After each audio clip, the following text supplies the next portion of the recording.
Oke teman-teman, balik lagi dengan saya Fikri Ridho. Seperti biasa kita akan buat video reaction lagi soal sepak bola Indonesia. Setelah sekian lama kita tidak buat video reaction, dan hari ini kita akan buat video reaction lagi. So, seperti apa video reactionnya? Tanpa basa-basi, tanpa lama-lama, mari kita simak sama-sama. Let's go!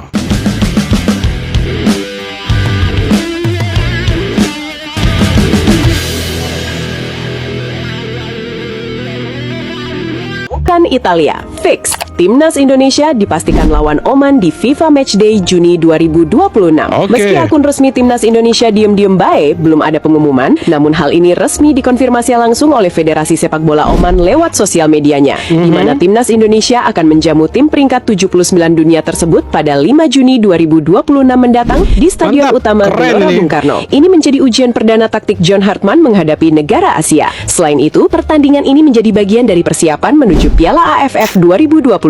Laga melawan ranking 79 FIFA itu diharapkan membantu tim mengukur kekuatan sekaligus pematangan strategi. Bukan jadi awalnya kita pikir akan lawan Italia. Kenapa? Karena Italia sama kayak Indonesia. Tidak lolos ke Piala Dunia. Jadi ya digadang-gadang Italia akan bertemu dengan Indonesia di FIFA Matchday bulan Juni nanti. Cuma semakin kesini semakin jelas siapa calon lawan timnas Indonesia di FIFA Matchday bulan Juni nanti. Oman, ya, salah satu negara dari Timur Tengah. Sebenarnya Oman ini ya tidak asing lah untuk telinga supporter timnas Indonesia. Yang pertama, kita pernah punya kejadian unik. Piala Asia, kalau saya tidak salah tuh kualifikasi Piala Asia. Waktu itu ada supporter timnas Indonesia yang masuk ke dalam lapangan. Waktu itu kita kalah 2-1. Gol Indonesia dicetak sama Boa Salosa, ya. Nah, kemudian yang kedua, kita punya cerita juga dengan Oman, di mana wasitnya Ahmed Alkaf, saya tidak akan lupa namanya. Waktu itu kita lawan Bahrain, wasitnya itu curang. Nah, wasitnya dari mana? Wasitnya dari Oman. Sekarang kita akan jumpa Oman di FIFA Matchday.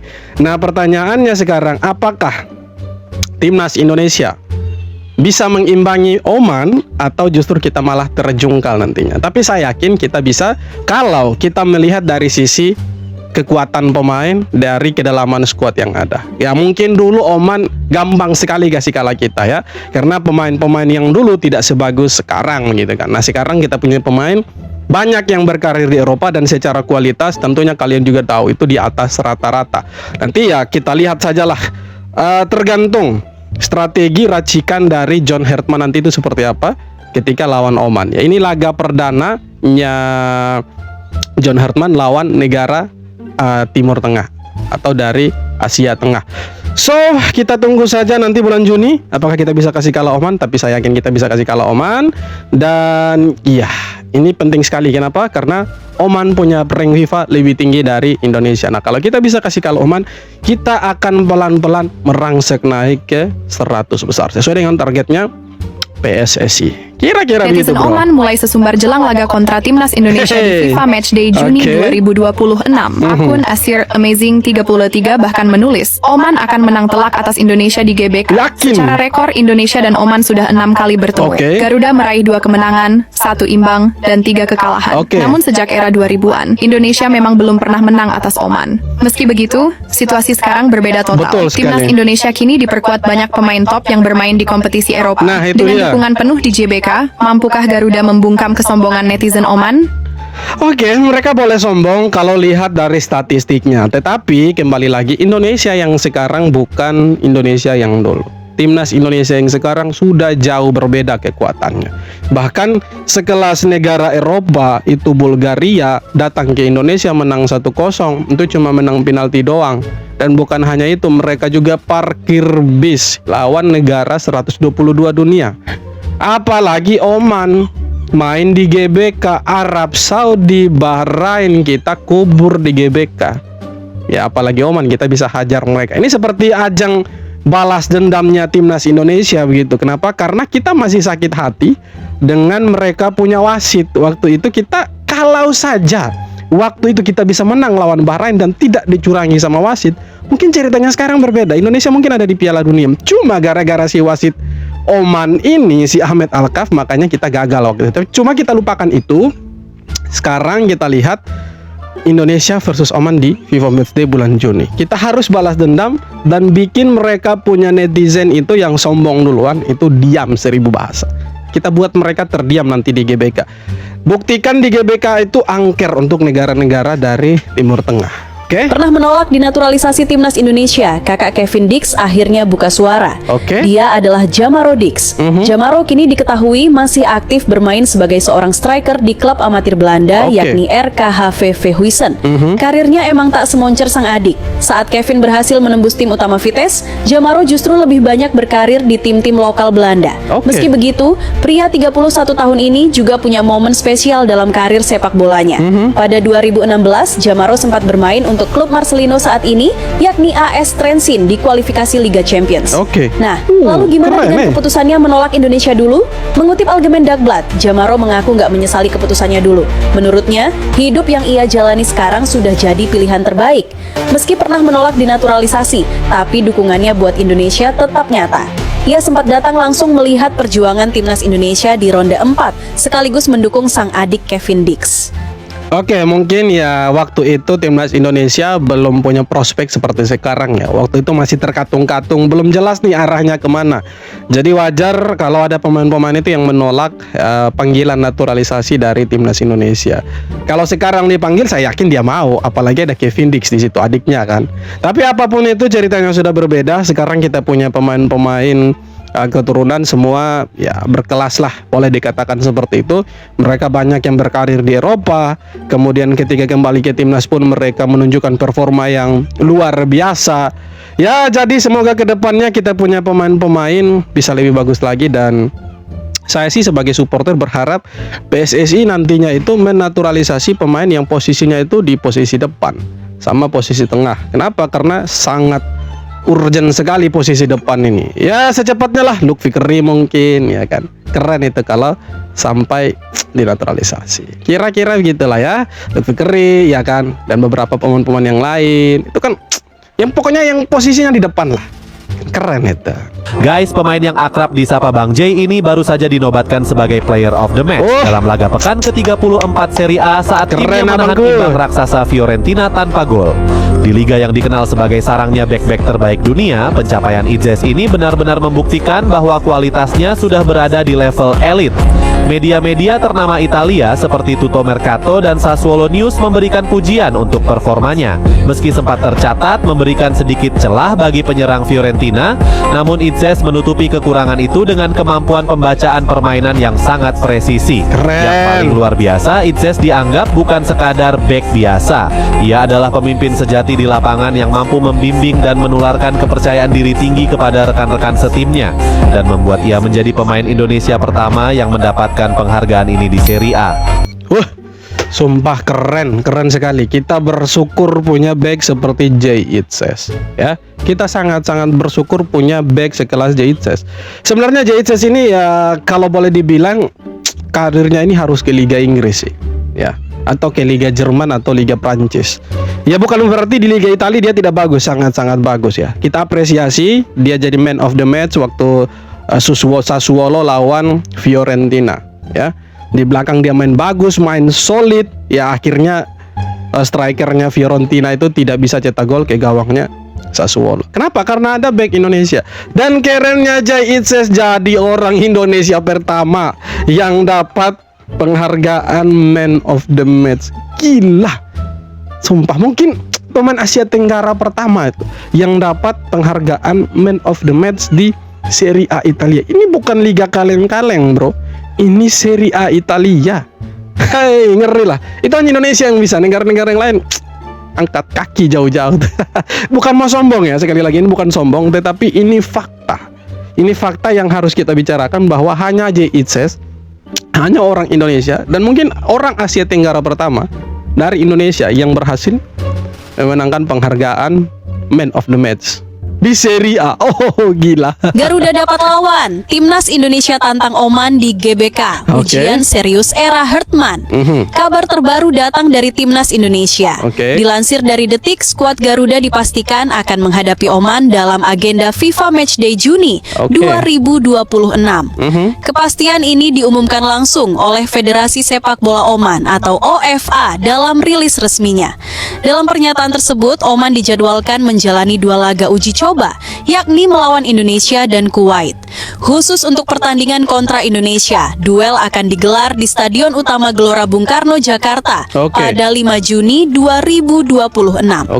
Pengumuman ini sekaligus mengonfirmasi pernyataan Ketua Umum PSSI, Erick Thohir, yang sebelumnya memberi sinyal bahwa Indonesia telah mencapai kesepakatan dengan salah satu tim untuk laga uji coba di bulan Juni. FIFA Matchday sendiri akan berlangsung pada 1 hingga 9 Juni 2026, di mana setiap tim nasional memiliki kesempatan menjalani 2 pertandingan internasional. Bagi Timnas Indonesia, laga ini menjadi momentum penting di bawah arahan pelatih baru, John Hertman. Selain menguji kekuatan tim, pertandingan ini juga akan dimanfaatkan untuk mematangkan strategi serta komposisi skuad menghadapi kompetisi ke depan. Oke, jadi setelah FIFA Matchday kita punya agenda Piala AFF.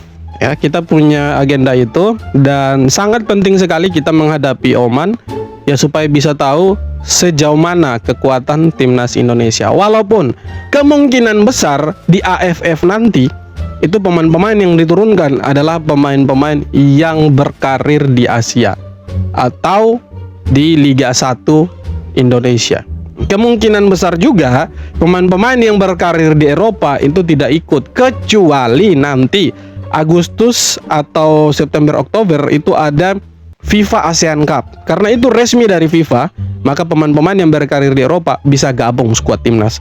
Tapi untuk AFF kemungkinan besar ya hanya pakai pemain-pemain lokal saja, atau kata lain pemain Liga 1. Tapi lawan Oman itu persiapan penting untuk event-event di Asia Tenggara.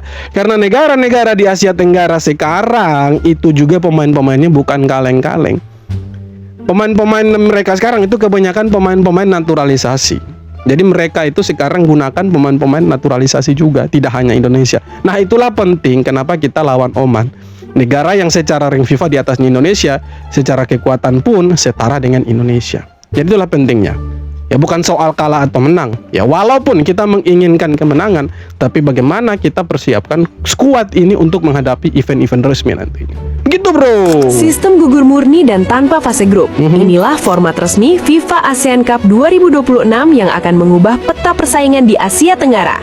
Berbeda dengan Piala AFF tradisional yang biasa, turnamen ini resmi masuk kalender FIFA dan dapat memengaruhi peringkat dunia secara signifikan.